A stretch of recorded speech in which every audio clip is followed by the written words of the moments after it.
I'm going to tell you just a little bit about who we are and how we work and what it means in the landscape of immigration and and how we work with everybody on the screen and hopefully with some of you in the audience. So a little bit of history about our establishment. We were started in 2012, and what the impetus for establishing the St. Louis Mosaic Project was the fact that in the 80s, we were a very large metro. We were considered in the top 10. And over time, we have decreased. The numbers have decreased, and our strength in the economy has also decreased. And there were a lot of civic, philanthropic leaders that were concerned with that, and they wanted to see what we could do to shift that pattern. And so there was a study that was conducted to look at our peer cities that are similar in size to St. Louis, and see what they had in their economy that was helping them grow that we were lacking, and it was immigration. And so for a city the size of St. Louis, we really should have much higher immigration, and we are at less than 5%. In the 70s, we ranked, nearly 30th in terms of foreign born, and now we're 46th in the nation. So that was really the impetus for saying that there needed to be an entity or an organization that focused on reversing that trend as it related to immigration. Oh, sorry, you know what? I think, oops. Sorry, I wanted to say, and I thought I had a slide for this, but that we are part of a regional economic development agency called the St. Louis Economic Development Partnership. So everything that the partnership does is focused on strengthening the economy of the region. And our piece of it is working, as I was just saying, on the immigrant population. And so the good news is that since we have started, we established a goal when the organization began to become the fastest growing major metropolitan area for immigration by the year 2025. And we reached that number last year. As you can see on the screen, we are ranked number 1, and this is among the top 30 metros in the US for highest growth for foreign-born individuals. So that's amazingly good news, and it speaks to the collaboration that we have with not just our partners here on the screen today, but with so many businesses, universities, nonprofits, and individuals, and nonprofit organizations that serve immigrants that are all doing the work of welcoming and connecting. Our population has also grown in the Latino community. We jumped by 14% from 2022 to 2023 and are now ranked number 4th in that growth. So, and then I also want to just put in perspective, people are always, I think, a little bit surprised to understand that when we talk about the foreign-born population in the region, that the 3 largest groups are in order of numbers, as you can see here: India, Mexico, and then China. And so our goals are, as I mentioned, the statistic just now about having ranked number 1 for foreign-born growth. Our goal is to maintain that growth through the year 2030. We want to retain that number 1 fastest growing major metro designation. And we want to then also drive initiatives to expand and retain what we refer to as our global talent pool as one of the cornerstones of the region's economic and cultural growth. So all of the international individuals who are here studied in another country, that's where their education comes from. They bring a lot of global thinking and perspective, and that's why we refer to the workforce that way, the global talent pool. And when we talk about who we are welcoming, it includes individuals that are transferred here to work for a St. Louis company from another country, and they bring their families along with them. It includes thousands of international students, which Blerina Polovina from Webster University will touch on in a minute. It includes entrepreneurs who are coming here or realize that they want to start a business. And it's important to note that 60% or that immigrants are 60% more likely to start a business than native-born individuals, which isn't surprising when you think of the fact that Often it's because they can't find a product or service that they had in their home country, and because they haven't been able to find work. And so they're entrepreneurial. And so that includes the international community. And then, of course, refugees, which Blake Hamilton from the International Institute will touch on, and then family members who come from other cities in the US to join the refugees and immigrants who are here. And so our goal too is to design and support regional attraction and retention strategies. Mosaic is a very small team of myself and Annie and Bali, who welcomed you all, and we really work as connectors. Our role is to help, first and foremost, help the business community understand that we have this growing international community and that they are able and they want to connect with that community for jobs. And so oftentimes we're making these introductions, and we have a perfect example of that you'll hear about through Katie Anderson with True Manufacturing. So what we do is very much looking for ways to support the attraction that's happening in the region with other economic development partners that are bringing businesses and people here. But just as importantly, the retention piece, because we know that if international immigrants come here, whether to study or work or however they find themselves here, if they are not connected to community, and if they don't feel like they have access or information about resources that can help them grow and really put roots down here, they're not going to stay. So that's a big focus of what we do. And again, we work in a lot of engagement with the business community, a lot of education, demystifying myths about immigration. We introduce foreign-born professionals who are work authorized to local connectors so that they can jumpstart their networking to find meaningful jobs.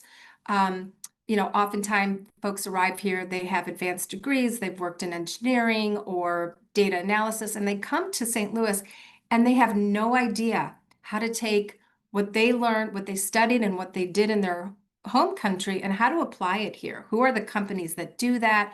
Who can help mentor them toward a job that's meaningful? We collaborate with universities to really provide information to the international students that are here about everything that St. Louis has to offer in terms of allowing them to more deeply connect with the community. And we provide webinars and information about OPT and how to network toward jobs after graduation. We also work very much as consultants with elected officials and really in very much of an informational educational role. And at the end of the day, what we're doing is connecting with the hope of creating belonging.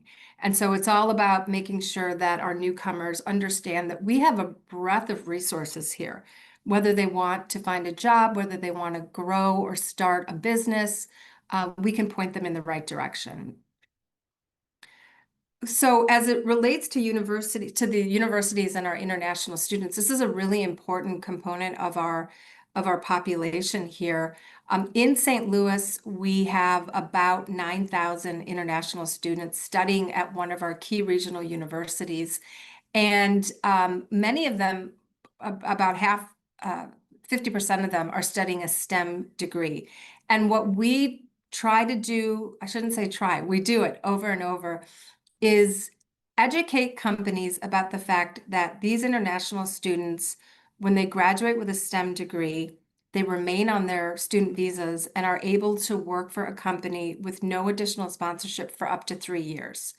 And so many companies don't realize that. And so that's, again, goes back to the role that we play, which is a lot of educating and connecting to others that can help these students stay here.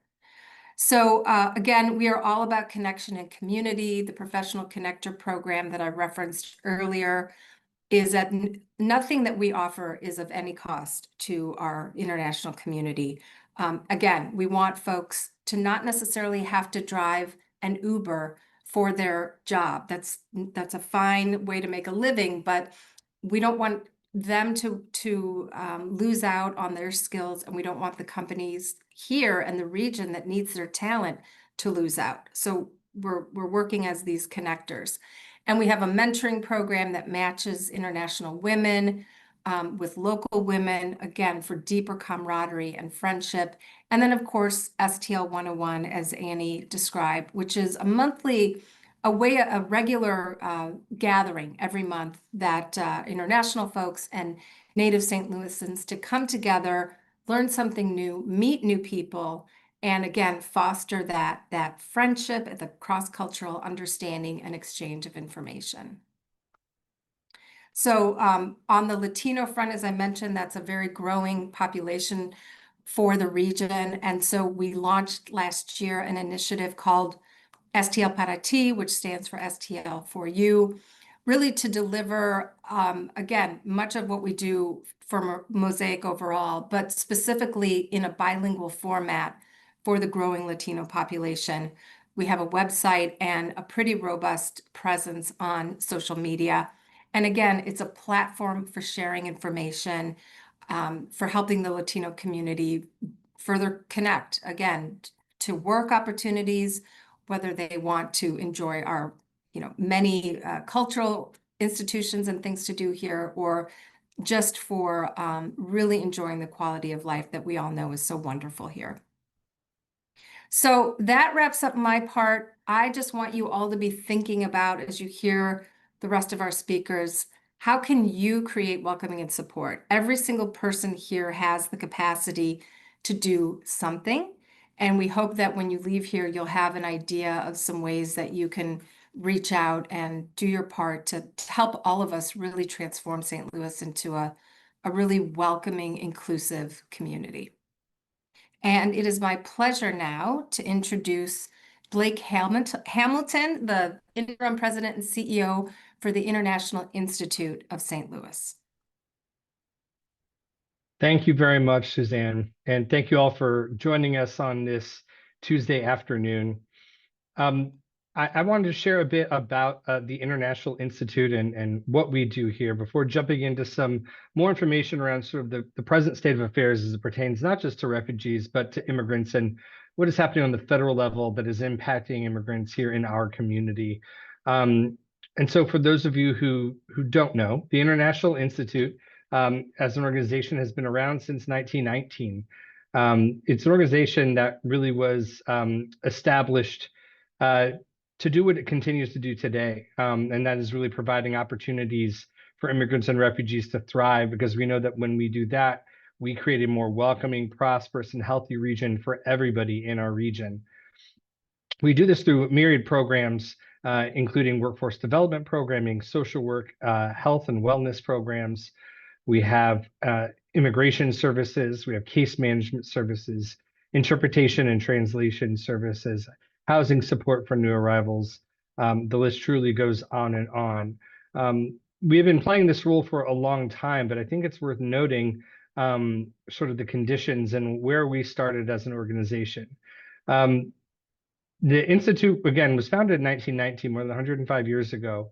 And what we see is that we're kind of doing the same thing that we have been doing. It's an organization that was founded by suffragettes who were fighting for the right to vote and turn their attention towards this matter that they were seeing in their community, which were immigrant women coming to the region who were war brides, the wives of American service members who had served in World War I, and were coming to a new society, a new culture that they didn't know much about and didn't have the language skills to engage with. And so really, the idea was to help them get these skills that can help them be more ingrained in the community and have more access to resources in the community without losing their ethnic identity and their cultural heritage. Back then, we taught democracy and self-reliance, and in ways we continue to do that today. The populations that we've served over the years have changed, but fundamentally, the International Institute has worked with every major immigrant group that has been coming to our region since 1919. Many of us, many in the community know our work with the Bosnian population as we settled here from the mid-1990s through the early 2000s. But even before that, the modern resettlement system really started with the end of American involvement in Vietnam, with many South Vietnamese seeking safety in the United States. And St. Louis was a very welcoming location for them as well. Then shortly thereafter, of course, Somalis, and then folks coming from Iraq and Afghanistan and Bhutan, and Afghanistan again. This is work that continues as long as America is a refuge for those seeking safety. That this is the work that this organization will continue to engage in, and might add to great effect. Last year in the state of Missouri, there were more than 2,700 refugee arrivals, with a little more than a third of those arrivals coming through here at the International Institute. The top nationalities that arrived last year listed there, folks from the Democratic Republic of Congo, Afghanistan, Somalia, Syria, Sudan, and Venezuela. And these are hotspots, right? These are locations where folks have been driven from their home due to war and persecution, or the fear of persecution based on their membership in a particular group, often a minority group, that is being oppressed by a majority ruling class. This is the story of refugees since time immemorial, since before we had this sort of legal definition to operate under. Amongst those 1,000 arrivals that we did see, it was 437 cases, which made our average family size family of four. Just to put that in perspective, the average household size in St. Louis is 2.3 individuals.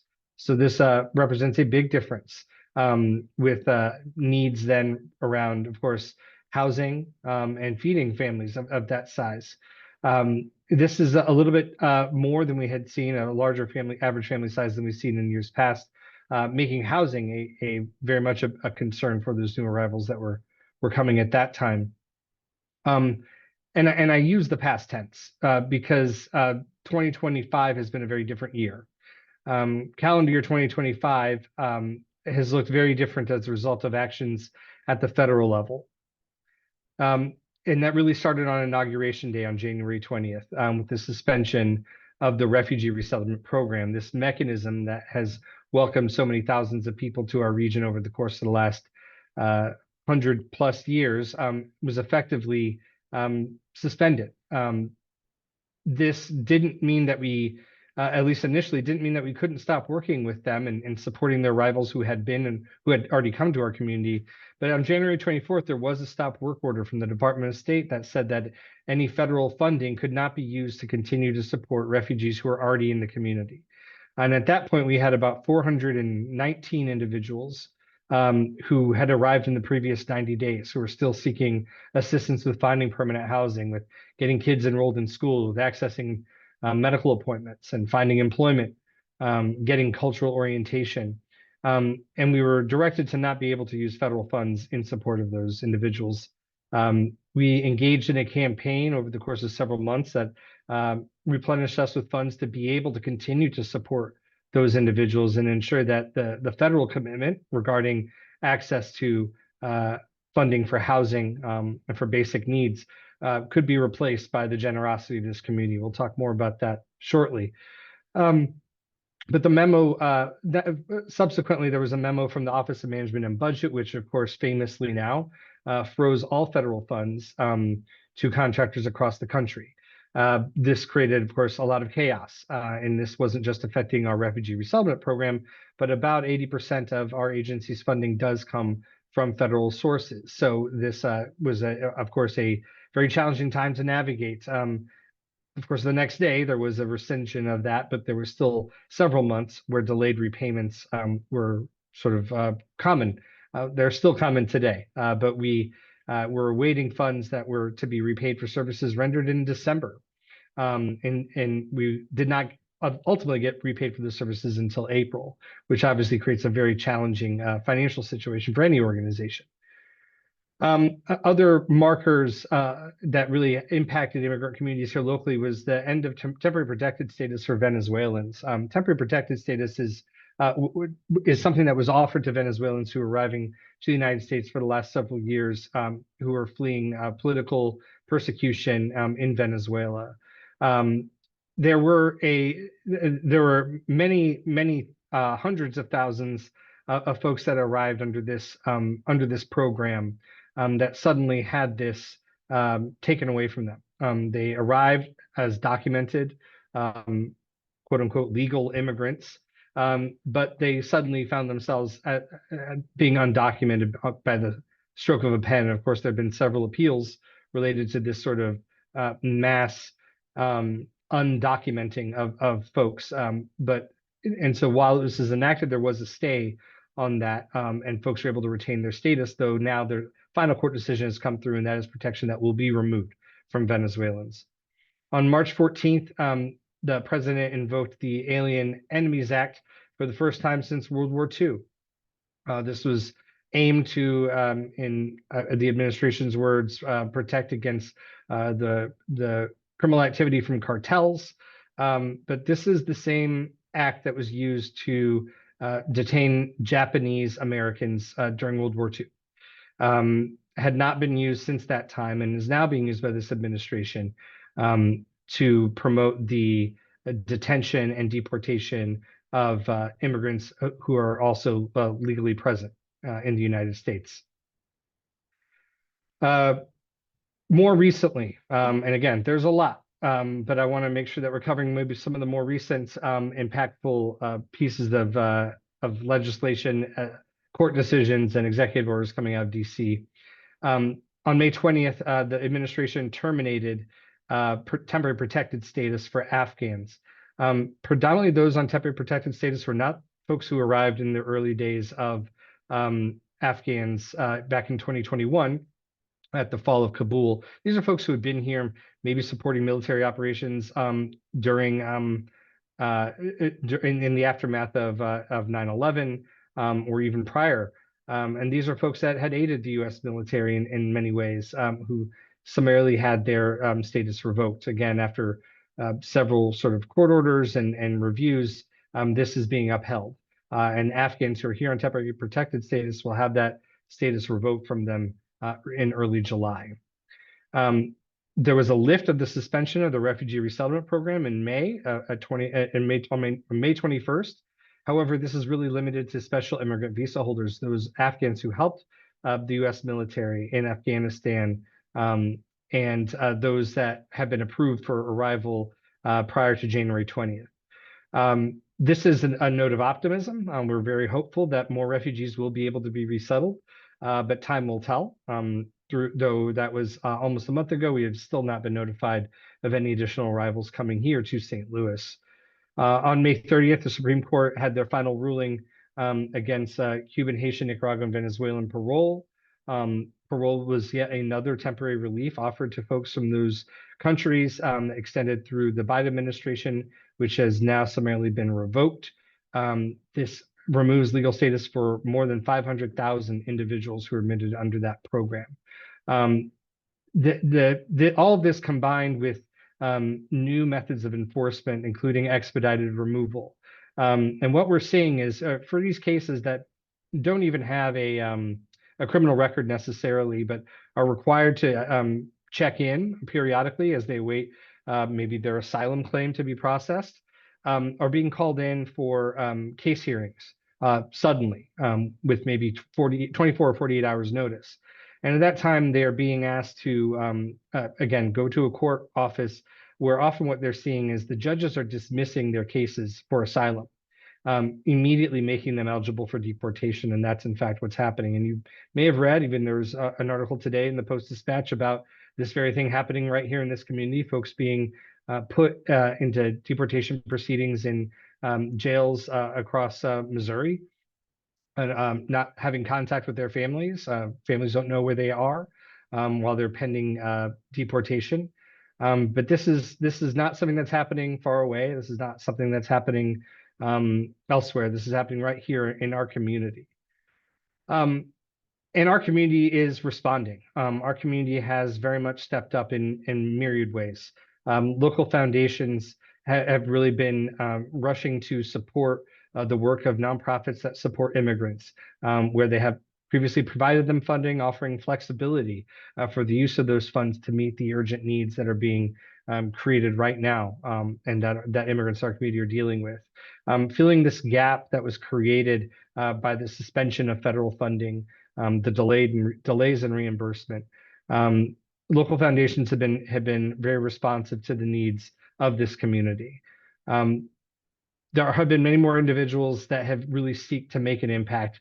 People reaching out to organizations, not just the International Institute, but the MICA Project, Monarch, and others, offering donations and to volunteer and to lend their voice to advocacy efforts to hopefully fight some of the policies that are really creating havoc for families in our community. All of this, though, all of these changes at the federal level are really having a cooling effect on immigrant communities.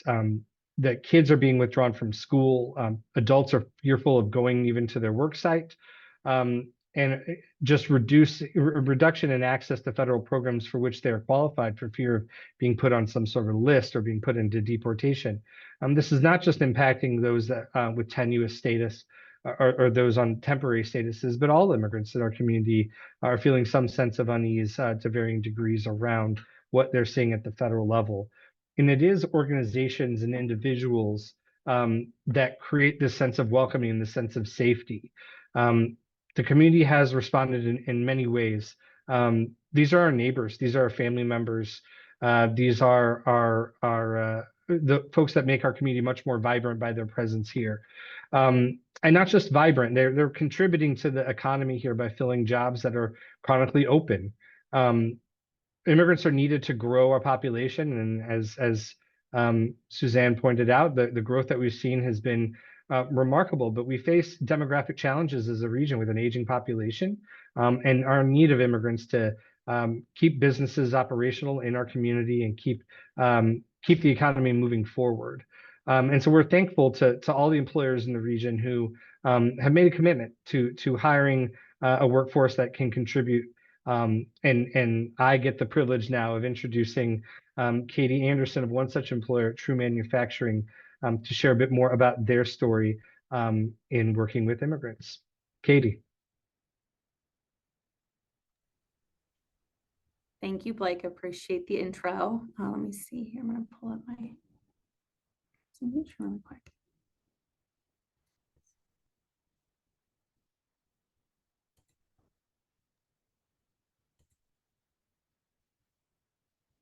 All right.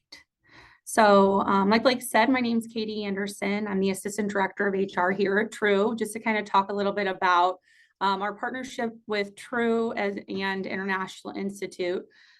So for those of you that don't know about True, we are a commercial and residential refrigeration unit maker in O'Fallon, Missouri.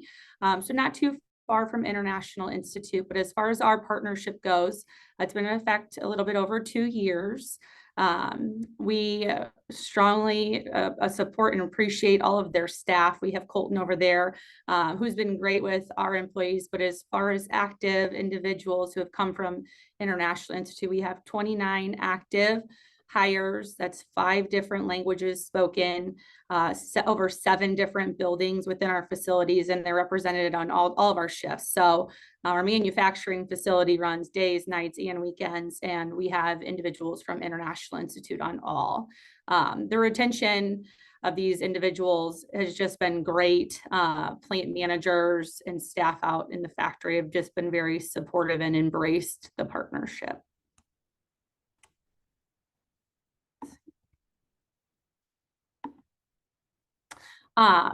Starting out, a lot of our individuals that we've hired are non-English speaking. We have a handful who are bilingual, who we do depend highly upon, but some different tools that we've put into place. We lean heavily on Google Translate. Oftentimes that's some of our team members' preference as far as method to communicate, just because that's what they use in their everyday life. So they utilize that through Teams. We actually have Boost Lingo now, which offers real-time interpretation, both via phone and video, which is very helpful when sometimes maybe it's a conversation that's maybe more about FMLA or taxes or things like that. That's just a little bit more advanced than just your basic Google Translate. My supervisors out in the factory have gotten very creative. They've found PowerPoint presentations where they can actually put subtitles in multiple different languages. So that way their team members can participate in their weekly team meetings. And like I said, we do use bilingual team members. They'll actually shift their schedules and support, go to other buildings and help support, even if it's down to questions, team member evaluations, all kinds of different conversations.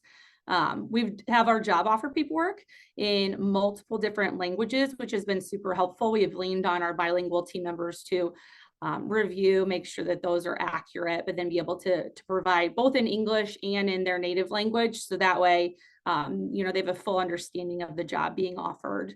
And then we actually have non-English new hire orientations. So those are held separately than our normal orientations, but just kind of gives the opportunity to have translators in the room, slow it down a bit, make sure everybody understands all of the information being shared.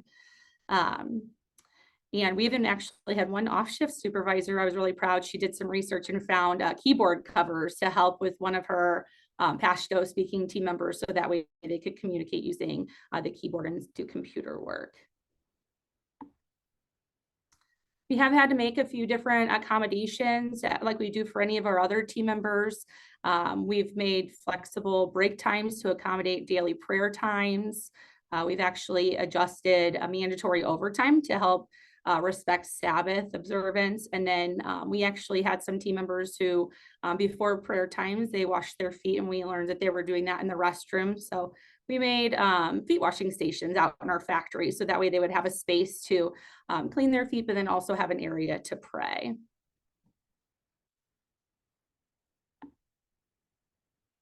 Kind of like what Blake mentioned, we did have a few team members who received letters indicating that they may need to leave the country. You know, after receiving legal guidance, we did a thorough audit of our documentation to ensure compliance and preparedness. Our commitment remains strong to support our team members and abide by the requirements established by the Department of Homeland Security. I wanted to talk a little bit about our success stories. I know the International Institute, we all talk about Madi. So Madi is one of our team members who started in our factory, and we started a half and half type program for him where he could come into our media design team. And within the last few months, he actually just had a full transition over to our media design. So he's part of our office staff. You'll often see Madi. I say he can actually facilitate our orientation now on his own. He probably doesn't even need us anymore, but he is our go-to guy for any Dari or Pashto speaking interviews, orientations, questions afterwards. We have three fully bilingual team members who we rely on for translation services. We had one who moved into material handling, and then we actually just had one go into an incentivized machine operator position. So that's exciting, just kind of utilizing some of those different communication tools that I spoke about earlier. We're also excited because it's obviously spread past, you know, just International Institute, but friends, families, and others in the community have heard about TRU and how accepting and how great it is of an opportunity. So we, in addition to our 29 International Institute team members, we now have 90 non-English speaking team members. So we're up to 119, I believe, non-English, 9 different languages spoken, working across 14 of our different buildings on all shifts, all locations. So we've got locations here in Missouri. It's going to be Pacific, O'Fallon, Bowling Green, and Mexico, Missouri. And our diversity is growing, and so is our TRU family. People just say, like, why invest in our partnership with International Institute? We say they're great people, dedicated, hardworking, and truly grateful for the opportunity to be a part of TRU. They're not just team members, they are part of the TRU family, and we're lucky to have them and look forward to many more years of shared success, growth, and partnership.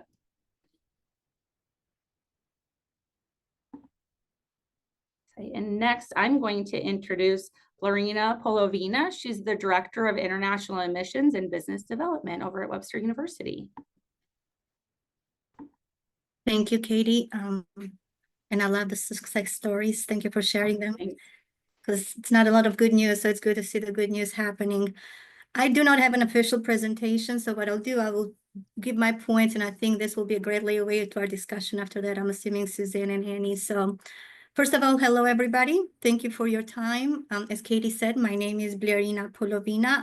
I'm the Director of International Admissions and Business Development at Webster University.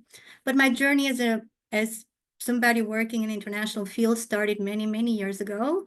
It started in June 1998, as I landed in Chicago, a freshman right out of high school, coming in as an international student. And I came to St. Louis, and I did actually study at Webster University. And I think Annie has the same story as well. So we are passionate about international students, and we are passionate about the international talent and all that it brings to the community.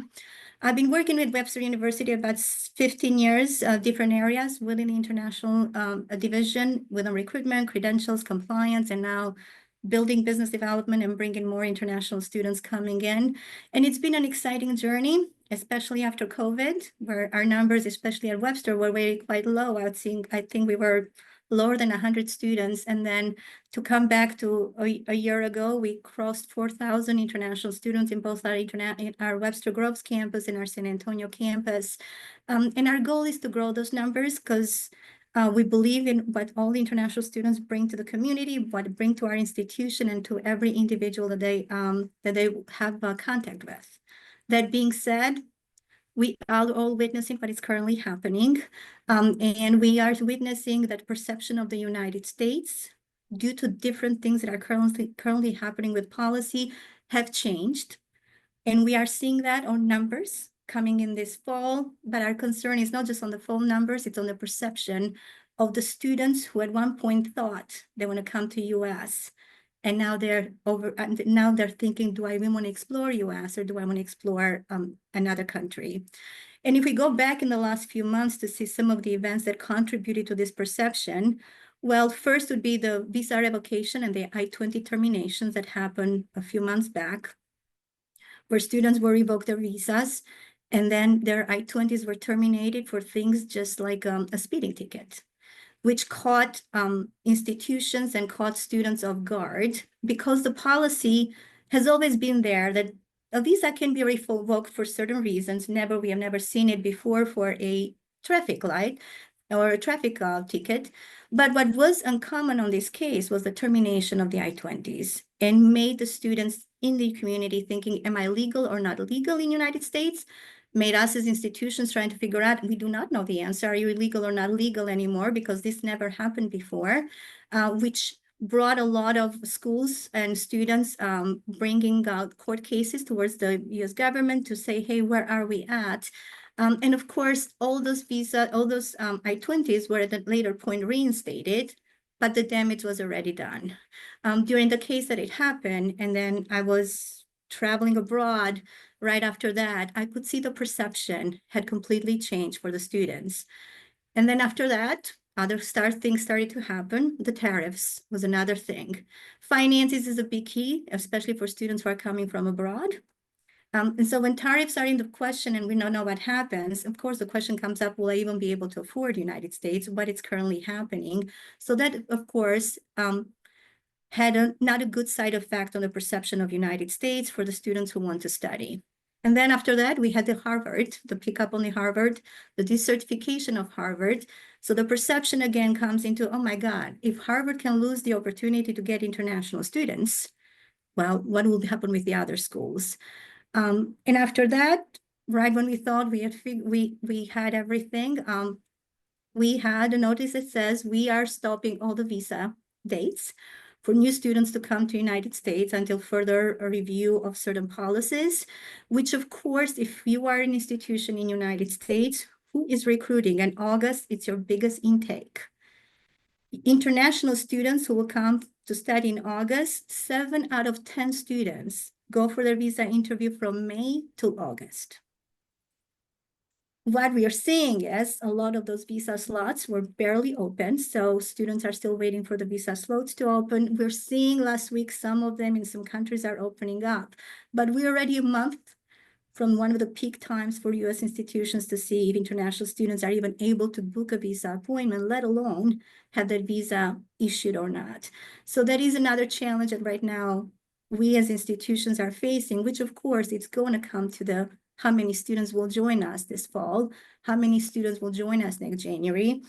And of course, then on top of it, last week, we had the country ban. So if you look at all the things that are happening, what is currently happening is a perception for students, but most importantly for parents, because they are the decision makers of a lot of the students. Is this a safe place for my kid to come? Is it a safe place for me to come? Will I have an opportunity once I come to this country, or will I, out of nowhere, my visa be denied and I'll spend all this money and I'm going to be sent back home? Because this inconsistency in policy, it's really what it's currently reflecting. And it's not just us. I think all the international community is doing assessment and evaluation on where students are.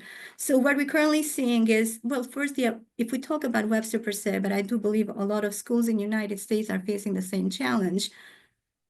We look at the pipeline and we see the funnel, and from the somebody expresses an interest at the point to they come and get enrolled, where that funnel is already very small compared to last year.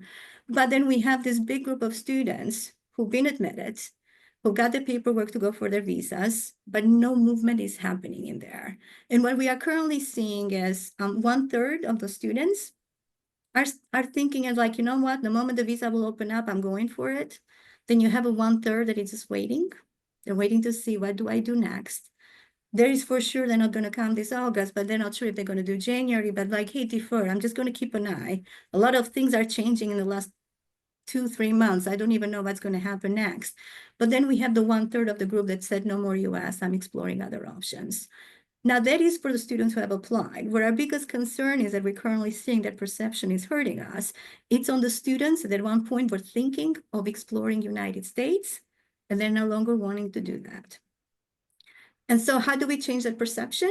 Is something all the conversations we are having. It's not a conversation just Webster is having. It's a conversation that all the U.S. institutions in collaboration with NAFSA and a lot of other international companies around the world that really want U.S. to succeed. We're trying to explore what do we do next, because the perception is hurt, and it's hurt a lot. And on top of it, what happened, I was in India in April. And if you think of Telangana state and Hyderabad per se, where majority of students from come to United States, I had never seen a change happen so dramatically in an area that U.S. was #1 choice for all the students, to be so down. And not just perception of what the news was happening, but what happened with the social media in those countries and what they made bad, they made it so much worse, and stories were created. So there is a lot of fear in the parents and in the students right now. So our job is, what we've done in our end is we're increasing that communication. We're telling them, hey, let's talk 1-to-1 and figure out what is really happening and what it's not happening. Suzanne, one of the reasons we brought our agents to you is to kind of for them to see, look, I know what the news is saying, but here's what's happening on the ground. And if we can share that information more and more, that yes, what news is happening, of course, it's not the best, but on the ground, they're still welcome. Their opportunities are still here. That is really, I think, where we need to focus a lot more. But yeah, that is what we're facing. I do believe on August 2025, we will not see what we saw last year. We're just hoping there will be a consistency in the policies and not these dramatic changes that happen out of nowhere, with nobody giving anybody a heads up. It's just out of nowhere that really throws people off, that it's really hurt the perception of United States, has raised the concerns of students and parents into the safety. And even if the opportunities that used to be here, are they still here or not, are the questions we're getting from parents and students at the moment. Thanks, I Blerina. know we are here, and I think conversation will happen, and that's the important thing, that we're still having conversations and we're still trying to explore. But here's my part, Annie, take it over. Thank you. I will let Suzanne guide the Q&A. We have 5 questions in the Q&A, Suzanne. Yes, well, and thank you to my fellow presenters. And yeah, I'm just really proud to hear you all and to know the work that, we're all doing, right? We all have our lane that we stay in, but we support one another. And that's what we have to keep doing. There are a couple of questions here in the chat. So one person asked, and we've touched on this a little bit, but if there's anything else to add, what do you see as major challenges in the future to support immigrants and refugees? And, I'll say that for my part, again, I think that coming to events like this and informing and educating yourselves, I think the more that the broader community can understand who is in their backyard, who is living here in the region. And as I said with my last slide, what can you do to help? Who do you know who lives in your neighborhood that is an employer? What can you do to be welcoming? And if you need some help thinking about how to be welcoming, give us a call. We have lots of ideas. So that's what I would say. And I open it up to my panelists here to add in their comments.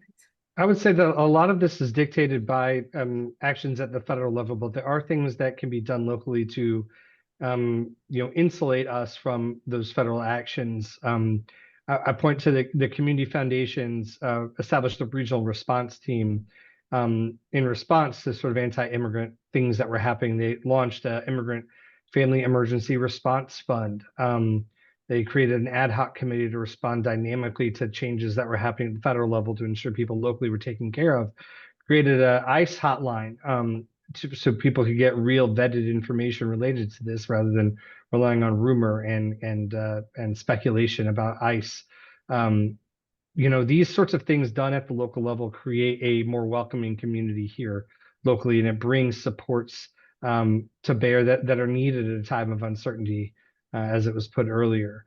Organizations like the Immigrant Service Provider Network leading and establishing a legal committee to try to bring legal resources and get pro bono legal assistance services to bear for immigrants who were caught up in this uncertainty, having know your rights and power of attorney workshops for folks so they understand how to navigate these situations, and fighting bad policy. The Missouri Immigrant Policy Coalition was fighting bad policy on the state level, while at the same time advocating for good, welcoming policies locally that make immigrants feel at home, such as ordinances around occupancy limitations and the like. So there are many things that we can do as a local community that can be welcoming in spite of things that are happening in Washington.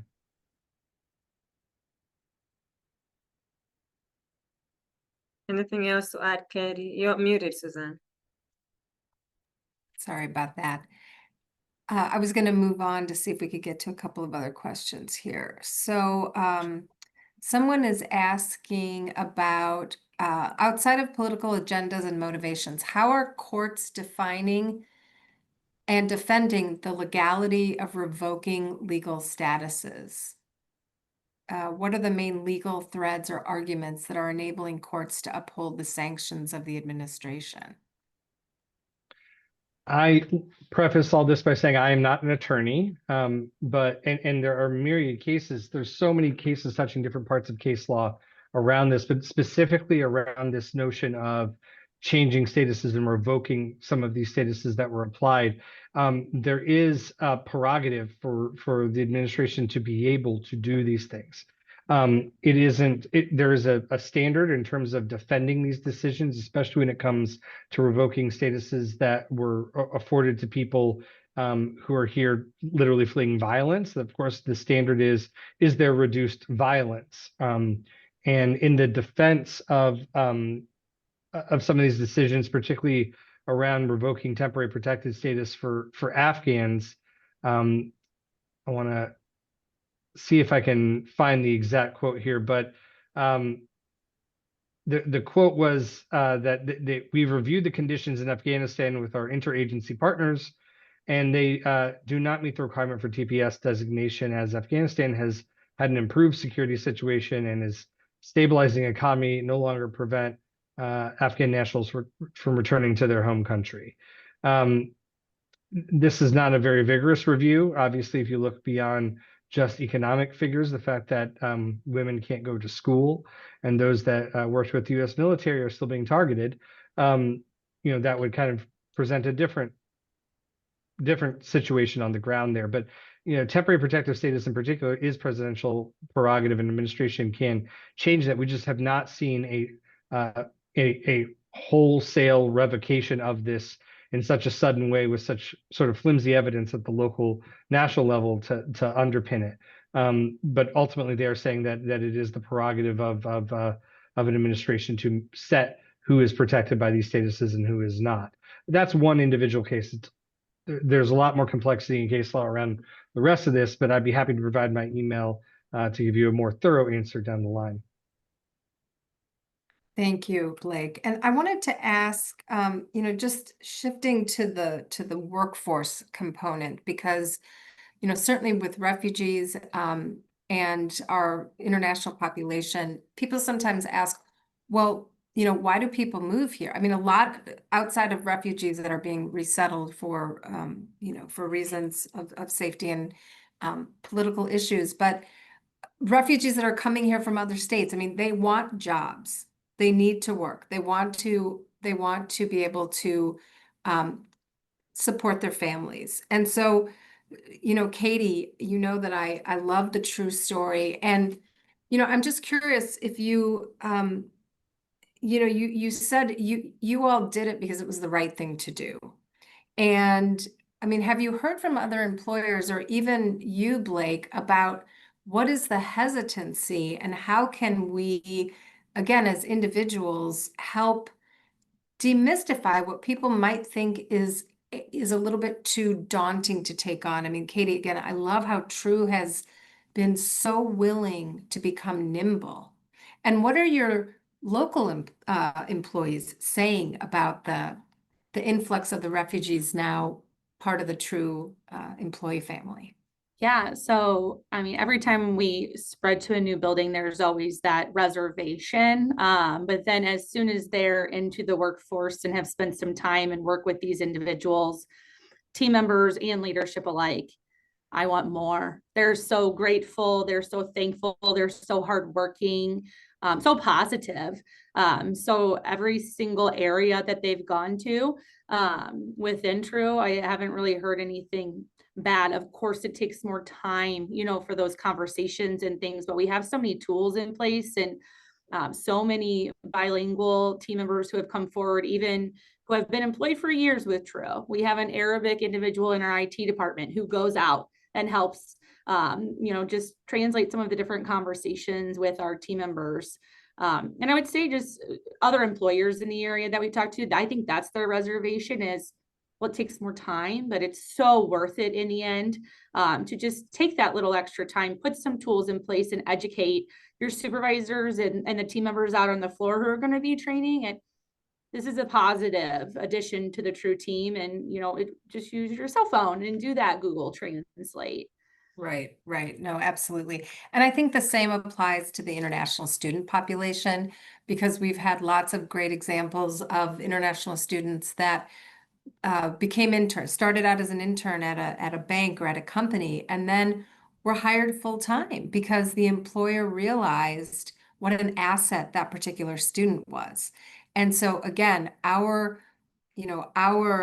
message point to employers is to give these individuals a chance and start by just having them do a summer project or an internship, get them in there. And then what we coach the students about is how do they become irresistible? So employers say, we definitely want you to keep working. I don't know, Blerina, if you have any examples of that. I mean, our own Annie in Bali is a perfect example of that as a former international student from Malawi. And she worked hard, and along the way there were people who believed in her and gave her a chance, and here she is working with us and has a beautiful family here in St. Louis now. So anybody want to comment on that? I mean, Suzanne, it's exactly what students are looking for. I mean, if you think of a student who's coming from abroad, they're coming to the United States first because of the education, but secondly, most importantly, about the opportunities that this country will give you. I mean, why did I come to US? If you tell me with my story, well, I was a young child when I was learning English. And a family member gave me a book in English to practice my English. And I don't remember who wrote. It was stories of some great figures in United States, and I don't know if it was Babe Ruth or Jack Robinson that wrote, "America is the place of second chances." And I was like, wow, that is a pretty cool place to be, because I was in a country that was just coming out of communism and it felt like there's no opportunity. So people who come here come with the vision, and they believe in the greatest of America before they even come. I know it's Make America Great. I think that everybody who comes in believes in that greatness, otherwise they wouldn't come in here. And what I think makes it more special, and I believe Katie said it, is that gratitude. When they come here, they appreciate what this country gives them, that sometimes for people who have been here for a long time, they take it for granted. So it's important for employers, for people who do not know much, or they have this idea that, hey, they're stealing my jobs.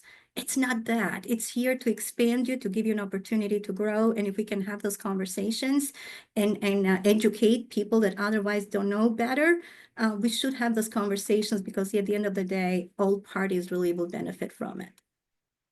Absolutely. Blake, I have a question for you. So, we talk about how the foreign-born population includes what we refer to as secondary migration. So immigrants, refugees moving to St. Louis from other US cities. Have you seen, I know that there were several Afghans coming here as a result of family members here. Can you talk a little bit about that?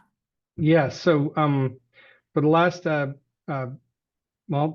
2.5 years, we've been operating the Afghan support program, which has been focused on attracting Afghans to our region. Much as St. Louis became a hub for Bosnians arriving here back in the late 90s and early 2000s.